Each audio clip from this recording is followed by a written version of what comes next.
நண்பர்களுக்கு வணக்கம். எல்லாரும் எப்படி இருக்கீங்க? இன்னைக்கு நம்ம இந்த பதிவில் நம்ம வீட்டுக்கு நல்ல செல்வம் கொண்டு வர செடிகள், பாசிட்டிவிட்டியை கொண்டு வர செடிகள், குட் லக் செடிகள் இதை தான் நம்ம பார்க்க போகிறோம். ஒன்ஸ் நம்ம வடிவேல் சொல்கிற மாதிரி எவ்வளோ அடித்தாலும் தாங்கும் இந்த செடிகள் எல்லாமே. நான் சொல்கிற இந்த 6 செடிகளுமே இன்றைக்கி நம்ம பார்க்க போகிறது ஒரு ஹார்டி பிளான்ட். என்ன அடித்தாலும் தாங்கும், என்ன வெயில் மழை குளிர்னு எல்லாத்துலேயும் தாங்கி நல்லா வளரக்கூடிய ஒரு செடிகள். நல்ல ஒரு பாசிட்டிவிட்டியை நமக்கு கொண்டு வரக்கூடிய செடிகள் தான் நம்ம இன்னைக்கு பதிவில் பார்க்க போகிறோம். நிச்சயமாக அந்த பதிவு உங்களுக்கு ஒரு பயனுள்ள ஒரு பதிவாக இருக்கும். பதிவுக்குள்ளே போகிறதுக்கு முன்னாடி நீங்கள் நம்ம சேனலுக்கு புதுசாக இருந்தீங்க அப்படின்னா சப்ஸ்கிரைப் பண்ணிடுங்க. வீடியோ முழுமையாக பார்த்துட்டு அதுக்கப்புறமா லைக்ஸும் கமெண்ட்ஸும் கொடுங்க. இந்த ரோஜா செடி பாருங்கள் எவ்வளோ அழகாக இருக்குது, எவ்வளோ ஹெல்த்தியாக இருக்குது பாருங்கள். நிறைய மொட்டுக்கள் வச்சுருக்கு. இது எல்லாமே நான் மல்லிகைப்பூ பதியன் போட்டு வச்சுருந்தது, அதுவுமே கூட நல்லா வளர்ந்துருச்சு. சீசன் வர ஆரம்பிக்கவுமே February May இது நல்லா அந்த பூக்கள் வைக்க ஆரம்பிச்சிருச்சு. நம்ம பார்க்குற முதல் செடி பார்த்திங்கன்னா ஜேடு.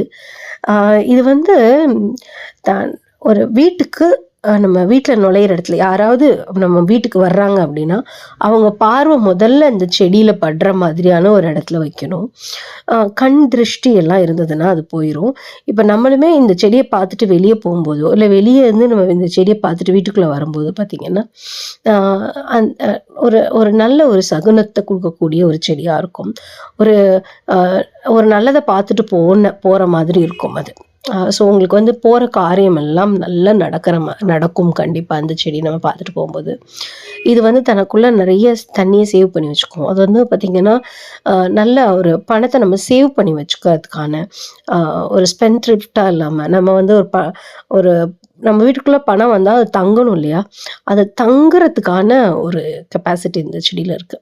ஒன்ஸ் நம்ம வீட்டுக்குள்ளே பணம் வருது அப்படின்னா அது தங்கும், மல்டிப்ளை ஆகும். இந்த செடி பார்த்திங்கன்னா ரொம்ப ஹார்டி. என்கிட்ட அந்த செடி 10 வருஷத்து செடி. இது போன்சாய் மாதிரி கிட்டத்தட்ட வளர்த்துட்ருக்கேன் நான். இந்த செடியை ட்ரிம் பண்ணி விடுவேன், அப்பப்போ ப்ரூன் பண்ணி விடுவேன். அந்த மிச்சம் வர குச்சியெல்லாம் அப்படியே நம்ம நட்டு வச்சிட்டோம் அப்படின்னா அது ஒரு செடியாக ரொம்ப சீக்கிரமாக ரூட் விட்டுரும். அதே மண்ணிலே நான் புதைச்சி வச்சுருவேன், இல்லை வேற ஒரு தொட்டியில் புதைச்சி வச்சுருவேன். நல்லா அது ரூட் புது செடிகளை நிறைய மல்டிப்ளை பண்ணலாம். இப்போ நீங்கள் பார்க்குறது எல்லாமே என்னோடய ஜேடு தான். ஆஃபீஸ்லேயுமே கூட நிறைய ஜேடு பிளான்ட் நான் வச்சுருக்கேன். அதுவும் ஆஃபீஸில் இருக்கும்போது எனக்கு இன்னுமே சந்தோஷமாக இருக்கும். ஒரு ப்ரமோஷன் கிடைக்கும் போது கூட இதனால தான் வந்திருக்கு. ரிசர்ச் அவார்ட்லாம் வந்தப்போ கூட பாரு இந்த செடி நல்லா புதுசாக இலை விட்டுருக்கிறதுனால தான் வந்திருக்கு அப்படின்னு எனக்கு ஒரு பெரிய நம்பிக்கை. 2வது செடி நம்ம பார்க்குறது இதுவும் கிட்டத்தட்ட ஜேடு மாதிரி தான், ஒரு ஹார்டி பிளான்ட்டு. ஆனால் அது வேறு ஃபேமிலி, இது வேறு ஃபேமிலி. இந்த பிளான்ட்டுக்கு பேர் பார்த்திங்கன்னா சில்வர் டாலர் பிளான்ட் அப்படின்னு சொல்லுவாங்க. அந்த ஒரு இலையுமே ஒரு அப்படி காயின் மாதிரி இருக்கும், இந்த வெள்ளி காயின் மாதிரி இருக்கும். எனக்கு ஒரு பழக்கம் எப்போவுமே உண்டு. சேலரி வந்தோடனே ஃபஸ்ட்டு போய் ஒரு 5 கிராம் வெள்ளி காயின் வாங்கி வச்சுருவேன். போன தீபாவளி வரைக்கும் கூட எனக்கு பெருசாக தெரியலை. நான் இது ஏதோ ஒன்று டைம் பாஸ்க்கு சேவ் பண்ணுற மாதிரி தான் இருந்தது. ஆனால் போன தடவை இந்த வெள்ளியோட விலை கூடுச்சுல்ல, அப்போ எனக்கு ரொம்ப பெருசு, நம்ம எவ்வளோ சேர்த்துட்டோம் அந்த மாதிரி இருந்தது. ஸோ இது எனக்கு இந்த செடி ஒரு நிறைய சில்வர் காயினை வீட்டுக்கு கொண்டு வர மாதிரி இருக்கும். அப்படியே காயின்லாம் அப்படியே முளைச்சி எல்லாரும் அந்த வீட்டில் சொல்லுவாங்களே, உனக்கு என்ன செடி காய்ச்சி தொங்குதா அப்படின்னு சொல்லுவாங்க, காசு காய்ச்சி தொங்குதான்னு சொல்லுவாங்களே, அந்த மாதிரியான ஒரு செடி நல்ல ஒரு பாசிட்டிவிட்டியாக கொண்டு வரும். அடுத்து நம்ம ஆலோவேரா தீய சக்திகள் வீட்டுக்குள்ளே நுழையாமல் கண் திருஷ்டிப்படாமல் இருக்கும். இதே நம்ம வீட்டு வாசலில் வச்சிங்க அப்படின்னா ரொம்ப நல்லது. நம்ம பார்த்துருப்போம் நிறைய அப்படி கட்டி தொங்க விட்டுருப்பாங்க அந்த ஆலோவேரா பிளான்ட்டை. அப்படி கூட பண்ணலாம். அது ஏர்ல இருந்தே காற்றுல இருந்தே கூட உணவை எடுத்துக்கிட்டு அது வளரும். அது வீட்டு வாசலில் வச்சிங்க, அதாவது வீட்டுக்குள்ளே இல்லாமல் வீட்டுக்கு வெளியே வைக்கலாம், உள்ளேயும் வைக்கலாம். நல்லா வெளியே வாசலில் வச்சோம் அப்படின்னா போகிற வரவங்க கண்ணு கூட நம்ம வீட்டு மேலே படாமல் இருக்கும்.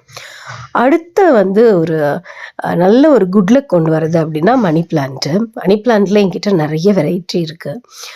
மணி பிளான்ட்டும் அப்படி தான் ஹார்டி பிளான்ட்ஸ். நம்ம கரெக்டாக வளர்த்தோம் அப்படின்னா சூப்பராக வளரும். இப்போ வந்து நான் ரொம்ப நாள் கழித்து திரும்ப என்னோட கார்டனை ரிவைவ் பண்ணிகிட்ருக்கேன். ஸோ ஃபஸ்ட்டு நான் திரும்ப கார்டன் ரிவைவ் பண்ணும்போது வாங்கிட்டு வந்தது மணி பிளான்ட் தான். நிறையா வந்து கொடுத்துட்டேன், எல்லாத்துக்கும் என்னால் மெயின்டைன் பண்ண முடியலன்னு. இப்போ திரும்ப வந்து இந்த பிஹெச்டி முடித்தோடனே திரும்ப நான் எடுத்துகிட்டு வந்திருக்கேன் இப்போ எல்லா மணி பிளான்ட்டையும். இது என் காலேஜ்லேருந்து கொண்டு வந்தேன். அதான் மணி பிளான்ட் தண்ணியில் வச்சிங்கனாலும் வளரும், மண்ணில் வச்சிங்கனாலும் வளரும், வெறும் கல் வெறும் மணலில் நீங்கள் நட்டு வச்சிங்கனாலும் வளரும். அது மாதிரி நம்ம எந்த இடத்தையுமே நம்மளால் அடாப்ட் பண்ணிக்க கூடிய சக்தியை வந்து நமக்கு இந்த செடி நம்ம வீட்டுக்குள்ளே இருக்கும்போது கொடுக்கும். அந்த ஒரு பாசிட்டிவிட்டி கொடுக்கும். எங்கேயுமே நம்மளால் ஷைன் பண்ண முடியும் நம்ம வீட்டில் மணி பிளான்ட் இருக்கும் பொழுது. ஸோ கண்டிப்பாக மணி பிளான்ட்டையும் ட்ரை பண்ணுங்கள். அடுத்த பிளான்ட் வந்து அரிக்கா பாம். அரிக்கா பாம் அப்படி தான் வீட்டுக்குள்ளே வந்து தீய சக்திகள்லாம் எதுவும் உள்ளே வரவிடாமல் பார்த்துக்கும் இந்த அரிக்கா பாம்பு. என்னதான் ஒரு யாராவது நம்ம வீட்டுக்கு வர்றாங்க, ஒரு பெரிய பொறாமையோட வர்றாங்க, ஏதோ ஒரு காழ்ப்புணர்ச்சியோட வர்றாங்க அப்படின்னா, அந்த ஜேடு பார்க்கும்போதே வந்து அது எல்லாம் அப்படியே அங்கேயே விட்டுட்டு வீட்டுக்குள்ளே வருவாங்க. ஸோ எனக்கு இந்த அரிக்கா பாம்பு வந்து ரொம்ப பிடிக்கும். இங்கே வந்து நிறைய விற்கும் எங்கள் ஊரில் அரிக்கா பாம்பு. இது இன்னும் நல்லா வளர்ந்துச்சு அப்படின்னா இன்னுமே அழகாக இருக்கும். அப்படி ஒரு பசுமையாக இருக்கும் இது. எல்லா காலங்கள்லேயும் நம்ம ஒரே மாதிரி இந்த மெயின்டைன் பண்ண முடியும். ரொம்ப ஹார்டியான ஒரு பிளான்ட்டு. கூட சேர்த்து 4-5 செடிகளோடு சேர்த்து வச்சாலும் சரி, கீழே அதே தொட்டியில் வேறு செடி வச்சாலும் சரி, எல்லாத்துலேயுமே தாங்கி பிடிச்சி வளரக்கூடிய ஒரு செடி தான் வந்து அரிக்கா பாம். கண்டிப்பாக ட்ரை பண்ணுங்கள். அடுத்த இன்னொரு ஒரு ஹார்டி பிளான்ட்டு இந்த மதர் இன் லா ஸ்டங் அப்படின்னு சொல்கிற சென்சிவேரியா. என்கிட்ட கிட்டத்தட்ட ஒரு 12 வெரைட்டி சென்சிவேரியாஸ் இருக்குது. கேரே தேவையில்லை, நீங்கள் வீட்டுக்குள்ளே வச்சு வளங்க. இது நிறைய ஆக்சிஜனும் ப்ரொடியூஸ் பண்ணும். சென்சிவேரியாவில் வந்து பார்த்திங்கன்னா நிறைய வெரைட்டி, ஹண்ட்ரட்ஸ் ஆஃப் வெரைட்டி இருக்குது. பார்க்குறதுக்கு வேறு மாதிரி இருந்தாலும் அதோட குவாலிட்டி எல்லாமே ஒன்று தான். ஸோ சென்சிவேரியாவை நீங்கள் வந்து வாங்கி வச்சு வளர்க்கலாம். ஒன்று வாங்கிட்டு வந்து வச்சிங்கன்னா போதும், கிட்டத்தட்ட ஒரு வித்தின் 1 இயரில் மல்டிப்ளை பண்ணலாம். நிறைய மல்டிப்ளை ஆகும். நான் வர்றவங்க போகிறவங்க எல்லாத்துக்கும், வீட்டுக்கு வர்றவங்க எல்லாத்துக்குமே கொடுப்பேன். இந்த சென்சிவேரியாவை நிறைய டுவார்ஃப் பண்ணி வச்சுருப்பேன். பேக்கெட்டில் போட்டு வச்சுருப்பேன். வரவங்களுக்கு எல்லாமே கொடுப்பேன். ஸோ இது மாதிரி நமக்கு நிறைய மல்டிப்ளிகேஷன் வந்து நடக்கும் இந்த சென்சிவேரியா வீட்டில் இருக்கும்போது. பணம் மல்டிப்ளை ஆகிறது எதுனாலும் நல்ல ஒரு நம்ம படிப்பு நல்லா படிக்கிறதுக்கு அந்த மாதிரி நிறைய ஒரு பாசிட்டிவிட்டியை இந்த சென்சிவேரியா கொண்டு வரும். அதே மாதிரி தான் வீட்டுக்கு ஃப்ரண்ட்டில் வச்சிங்க அப்படின்னா ரொம்பவே நல்லாயிருக்கும். இந்த பதிவு நிச்சயமாக உங்களுக்கு பயனுள்ளதாக இருந்திருக்கும் அப்படின்னு நம்புகிறேன். இந்த செடிகளில் அட்லீஸ்ட் 2-3 செடியாவது வீட்டில் இருக்கிற மாதிரி பார்த்துக்கோங்க. இது எல்லாமே ஈஸியாக மல்டிப்ளை ஆகிற செடிகள், அடாப்ட் ஆகி வளரக்கூடிய செடிகள், எல்லா சீசனுக்கும் ஏற்ற மாதிரியான செடிகள். இந்த பதிவு பிடிச்சிருந்தது அப்படின்னா லைக் பண்ணுங்கள், கீழே கமெண்ட் செக்ஷனில் கண்டிப்பாக கமெண்ட் பண்ணுங்கள். தேங்க்யூ.